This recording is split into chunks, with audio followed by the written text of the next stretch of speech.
Hi everyone. तो आज की वीडियो में हम समझेंगे कि सिर्फ पाइथन लूप्स का यूज़ करके रियलिस्टिक एससीआई पोर्ट्रेट कैसे बनाया है। तो चलते हैं VS कोड में। इसमें ना हम कोई इमेज का ना कोई लाइब्रेरी का यूज़ किया है। सबसे पहले हमने लॉजिक लगाया है। तो वो क्या बोलते हैं, हमने सिर्फ फोर लूप्स का यूज़ किया है एंड कोई फंक्शन का यूज़ नहीं किया, कोई इमेज का यूज़ नहीं किया है। तो बेसिकली ये रहा उसका कोड, जो कि काफ़ी कॉम्प्लेक्स है और बहुत बड़ा कोड है।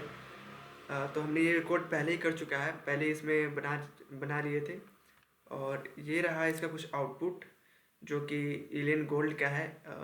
ये तुम देख सकते हो, ये आउटपुट आया है और ये उसका कुछ कोड है, बहुत बड़ा है। एंड देन ये है उनका पिक्चर, ये है एलियन गोल्ड। तो सबसे पहले बात करते हैं तो इनका ये एक बहुत बड़े फेमस पर्सनालिटी है। ये स्टैंड अप कॉमेडी करते हैं, टीवी शोज वगैरह करते हैं, बहुत पॉपुलर है। तो इन्हीं का बनाना था एक SCI पोर्ट्रेट। तो हमने इसका कोड बहुत पहले ही कर चुका है और ये समझाना भी बहुत कॉम्प्लेक्स हो जाएगा क्योंकि ये बहुत बड़ा कोड है।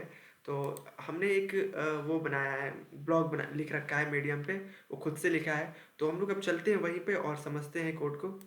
तो बेसिकली ये रहा वो code, create a realistic SCI portrait using only Python loops. So इनको समझते हैं। तो सबसे पहले हमने एक कैनवास बनाया है, कैनवास डायरेक्ट टर्मिनल। जैसे एक वाइट पेपर होता है कोई भी वो बनाने के लिए, तो यहाँ पे जो टर्मिनल है वो पिक्सल की तरह काम करता है। हमने इसे क्या साइज 60 रोज, ये देख सकते हैं 60 रोज एंड 100 कॉलम विड्थ रखा है। अब इतने सारे पिक्चर को ड्रॉ करने के लिए हमने लूप्स का यूज़ किया, जैसा कि हमने पहले बताया है। आउट हर रो के लिए ये नेस्टेड लूप है। इनर लूप हर कॉलम के लिए चलता है और आउटर लूप हर रो के लिए चलता है। ओके।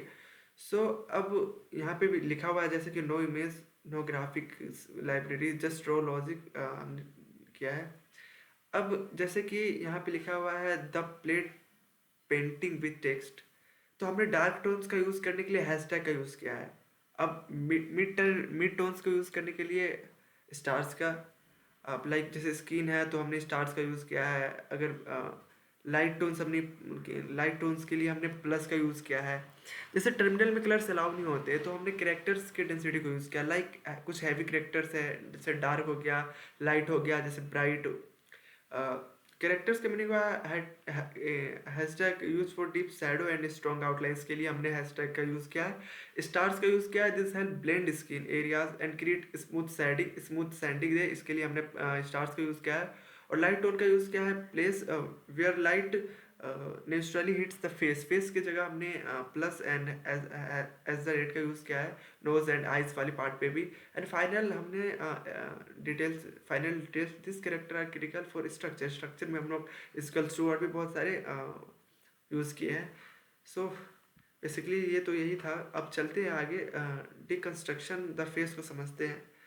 सो देखो यार, फेस को रो के बेसिक पे हम लोग ने ब्रेक डाउन किया है। तो जैसे कि हम सबसे पहले हेयर का बात करते हैं, तो the top section defines the hair. Hair को वो करने के लिए हमने हैशटैग का यूज़ किया है ताकि डेंसिटी अच्छा से देख सके। अब फॉरहेड एंड ब्राउज की बात करते हैं, तो this area transfer smoothly from hair to skin. So हमने स्क्रीन पे प्लस कैरेक्टर्स का यूज़ किया है। अब आइज एंड नोज को समझते हैं। सो आइज बहुत इंपॉर्टेंट किसी पोर्ट्रेट का पार्ट होता है, बिकॉज आइज एक ऐसा पार्ट होता है जहाँ पे बारीकी से हर एक चीज़ करना पड़ता है। तो हमने 20 to 30 रोज बनाया है आइज के।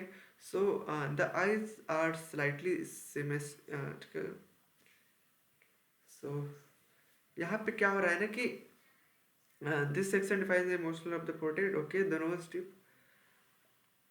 अब समझते हैं, हमने हमने हमने आइज़ को काफ़ी अच्छा से समझा है। हमने यहाँ पे सेक्शंस इंटायर पोर्ट्रेट के लिए हमने यूज़ किया आइज़ का। जहाँ पे हमने कौन सा कैरेक्टर यूज़ किया आइज़ में, हमने यूज़ किया है यहाँ पे इक्वल्स टू का आइज़ बनाने के लिए। एंड आप समझते हैं स्ट्रक्चर जॉ लाइन एंड चीन। सो हमने बेसिकली 40 to 50 रोज बनाए हैं जॉ लाइन के लिए।